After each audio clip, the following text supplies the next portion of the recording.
So I've been listening to all these talks today, and what a lot of them have in common is that they already have their data sets to train their AI on.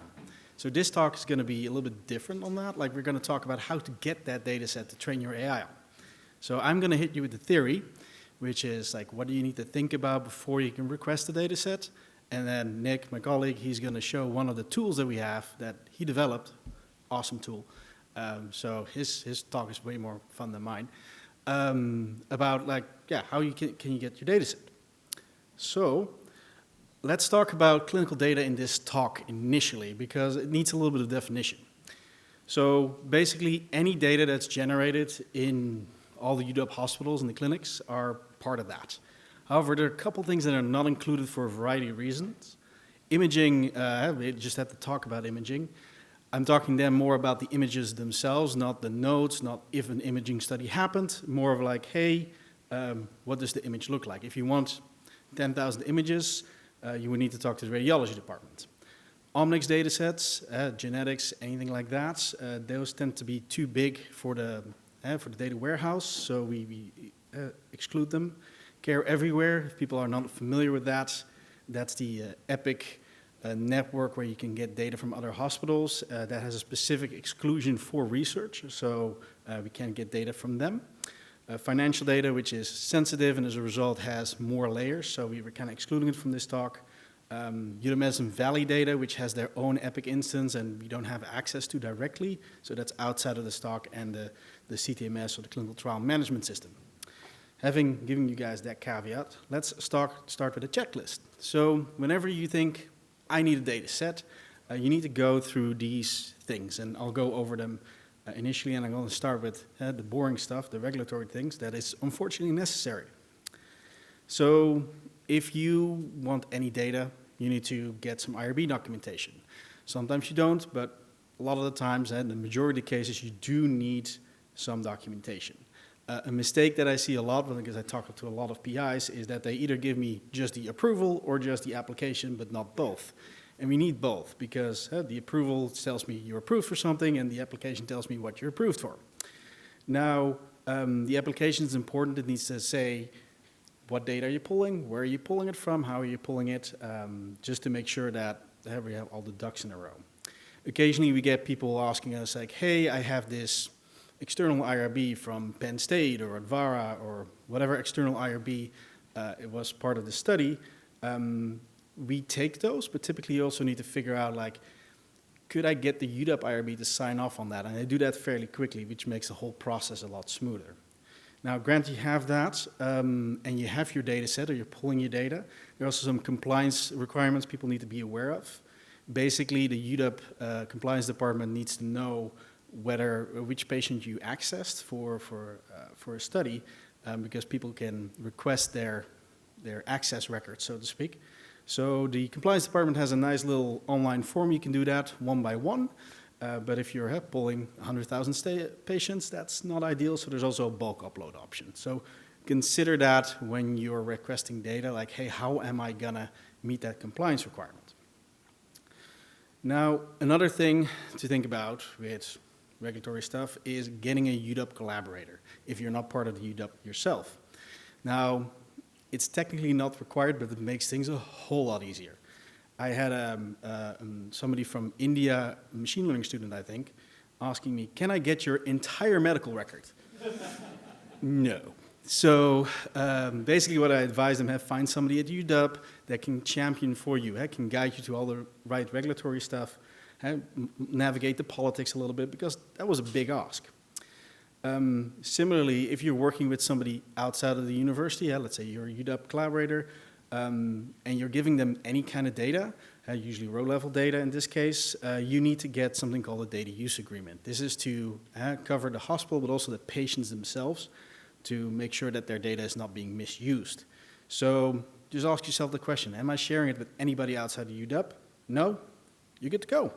If yes, then the fun stuff starts. It's lawyers and, yeah, all kinds of fun things. But basically, you need that. So then the fun stuff, which is operational. So what data do you want? Or in this case, who do you want data on?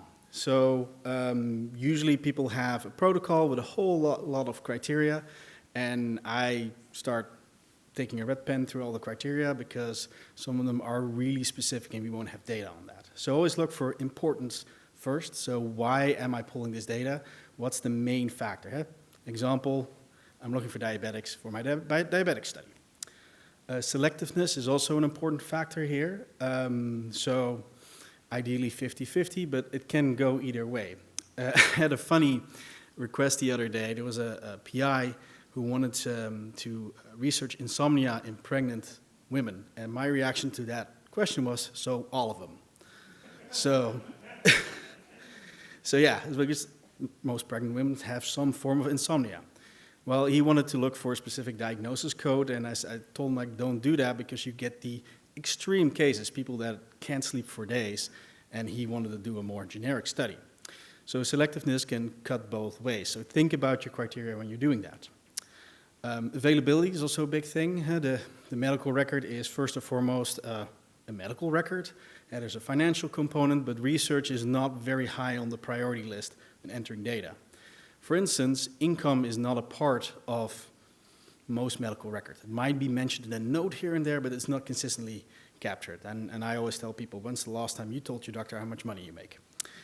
So, and the last bit is quality. Sometimes we have really high completion on certain variables, marital status in this case, but the quality is really low because that's a question that gets asked when somebody becomes a patient for the first time, but it's almost never updated. For instance, my own kids, they became patients when they were like 5 days old, single, 5-year-old baby is single.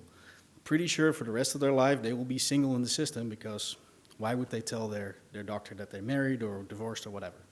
So think about the quality before you make it a main criteria. Then the next bit what you need to think about is your data set. What data do you want? I get a lot of people, just give me all the data for 100,000 patients. Again, huge amount of data. Good luck trying to figure out where to house it. It costs a ton of money. The logistics alone are mind-boggling at sometimes. So I always tell people, hey, what are your needs, wants, and likes? So for instance, you're doing a recruitment study with those pregnant ladies. Just get the contact information so you can send them a survey. The end. Super simple data pull. We can do that for you super quick. Wants are usually related to that, demographics, so you can write a paper later with a good little demographic section on it. And then the likes is like, okay, that would be super nice to have, but not crucial for my studies. For instance, for those survey participants, I want all their vital signs since the beginning of time. So think about those three things when you're thinking about what kind of data do I want? What does my spreadsheet or data set look like? Now, another thing to think about with the data set is what level of identification do you want? Most people that we see at least have an identified data set because they might want to go back to the patient chart, they want to review things, and it's convenient. However, there's also a limited data set which excludes a couple of standard identifiers, and then of course the true de-identified data set that pulls all the identifiers, scrubs dates, and all kinds of magic that Nick actually automated to a certain degree. Anyway, and then the last thing, which might not everybody might be aware of, is the synthetic data sets. These are artificial data sets that are based on, for instance, the UW medical record, the entirety, and they look really similar, but they're not actually patients. So it's generated, and it's awesome because you can't really mess with it and say, oh, that's John Smith, because it was an algorithm. So think about those levels. Typically, the higher you go on this scale, the harder it is to get approval for it. Now, another thing is frequency and timing.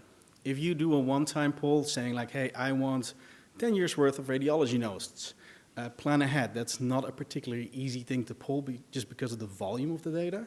So you can't email people and say like, hey, I want this by Friday, because yeah, that's just not going to work.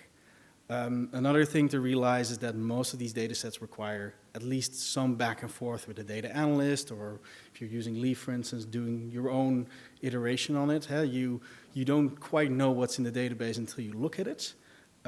So it requires multiple goes usually to get the right data. If you're looking for a recurring data set, for instance, if you're a recruitment study that says, I want every week, I want all the people with gunshot wounds in the ED, then you want to think about frequency. Hey, how often do I get that data set? If it's everything you can get or an incremental data set, for instance, for rare diseases, we do that a lot, where we get an initial full data set, and then every 3 months we see, are there any new patients? Can we backfill that main database? And then finally, consider some update frequencies. The data warehouse is not instant. There's time delays for different types of data. So if you're looking for something that's really immediate, you're usually better off going directly to the medical record instead of the data warehouse. Cool. Thanks, Peter. So we have a couple of delivery mechanisms which you can look at. For the sake of time, I'm not going to go through every single cell. But basically, when you're looking at this, flat files are easiest. Everybody knows Excel or CSV. And it just gets more complex the further down the line you go. If you have a ton of data, you probably need your own dedicated server with administration costs, so it gets more expensive. And finally, what tools should you use? We have a number of tools, and the top 5, DOG is the data warehouse here at UW. Slicer Dicer is a cohort discovery tool in Epic itself. Leaf is the thing Nick is going to show us in a little bit, which is the in-house cohort discovery tool. Epic Reports is a thing you can use within Epic to get a list of patients. And then, of course, manual abstraction is the first and foremost theory. Is like you log in, you look for a patient, and you copy and paste. So for these different data types, you kind of want to see, okay, where does it live, and can I get at it? For instance, clinical notes, we can get that in DOG. We can't get that in Leaf, except for that there is a note. So I hope they put on these slides somewhere so you guys can look at this at your leisure. But having said that, how to get started with these things. DOG, you can send a request to the Rapid portal, which is usually my team, or you talk to your affiliate developer, which is the local department data wizard. Slicer Dicer, you log into Epic, you get access. Epic Reports, same deal. Manual abstraction, you need access. And Leaf, well, Nick's probably going to tell us how to get access. My name is Nick. Hello, everyone. I'm going to be talking today about Leaf, which we've spoken on and touched a little bit on.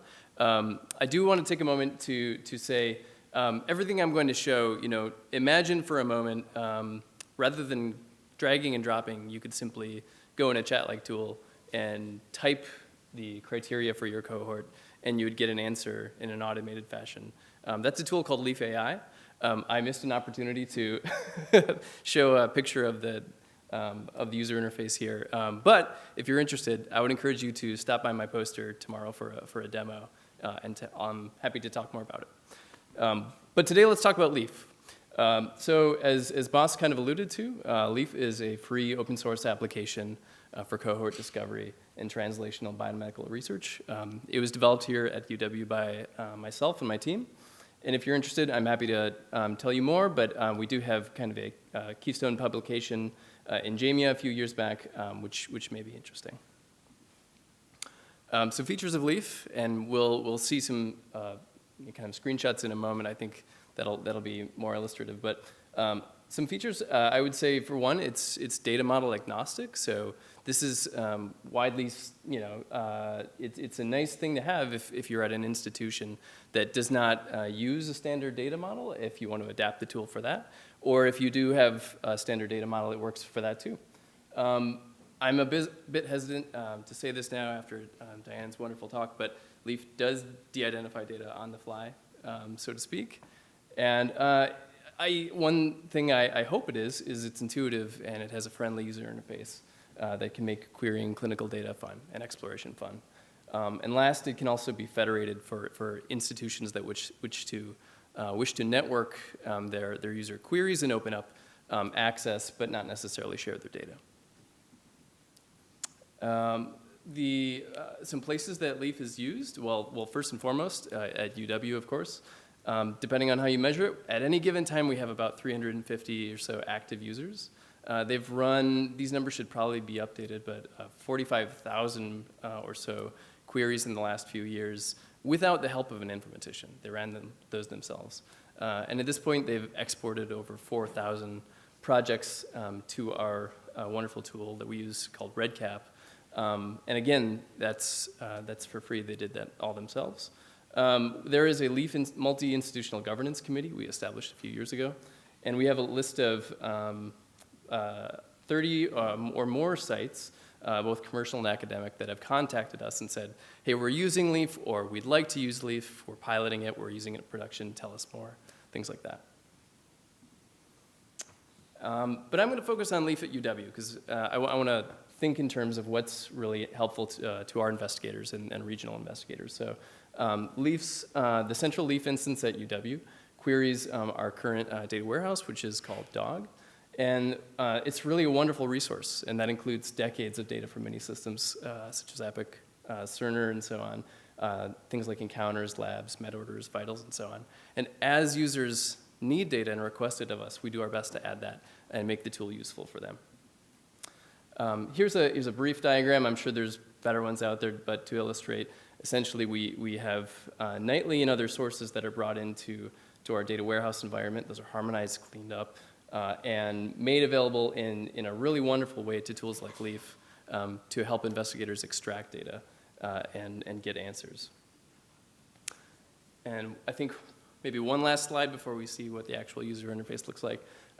There's a few things that Leaf does really well. It's not designed to do everything.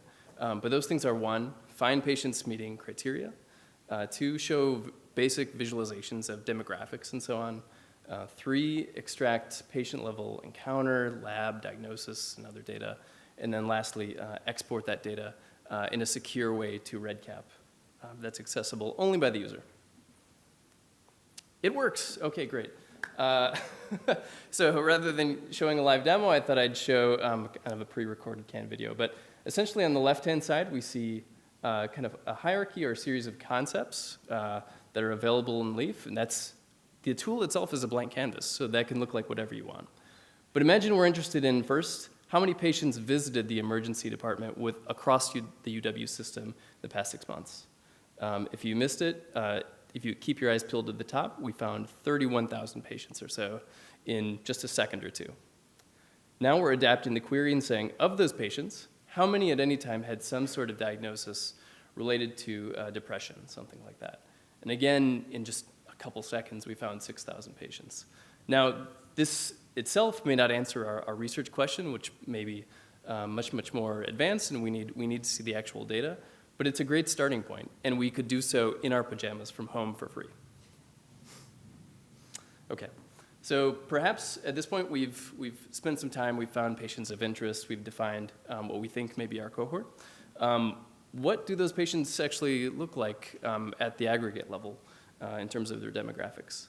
So with just a click, Leaf is able to provide kind of a quick, high-level summary and visualization of data within the medical record. And of course, as Bas mentioned, the quality of data and so on will play a role here. And in certain cases, we might see people's ethnicity, for example, maybe decline to answer and things like that.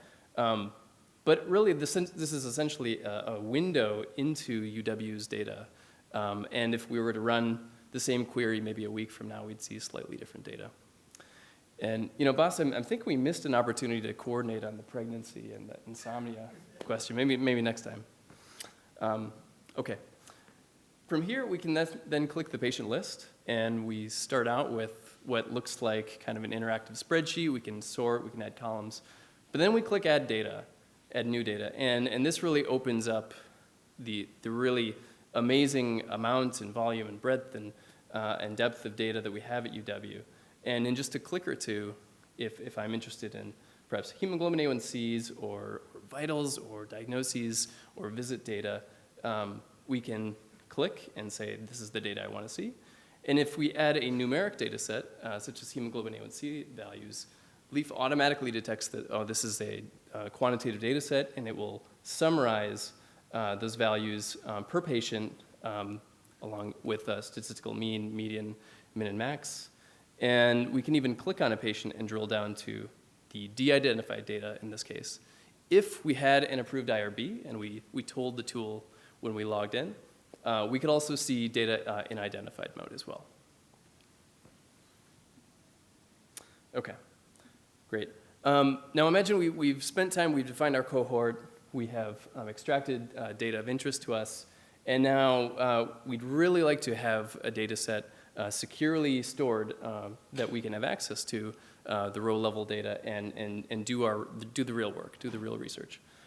So what we can do is we click export, we name our project, and what Leaf will do is dynamically analyze every field, every piece of the cohort that we see in the tool, and send those to REDCap and say, the user is Nick, here's the cohort, here's the data, give only Nick access, and very importantly, have an audit log along the way of exactly what was sent over and exactly what he did, or she did, or they did. And once we've done that, great, we get a URL, and we click that, and magically we're in REDCap, and all of that data that I took some time to define and extract, we now have inside the tool, and I have secure access to that. Okay, well hopefully this looked interesting. I do want to say again that the new version we're working on called Leaf AI allows you to do much of this by simply typing in free text. So swing by tomorrow if you're interested. For Leaf access, a great place to start if you're interested is the Institute for Translational Health Sciences Leaf site. The Health Sciences Library also has a Leaf site, which has a lot of the same information. You do have to have what's called an AMC account within the UW Medicine system, and you can also have that sponsored in some cases. Our colleagues in the analytics department have a wonderful access page that you can access here. You simply say request access, I want to use Leaf, here's the reason, and then there's a few trainings you have to go through. But that's it. All right, thank you very much.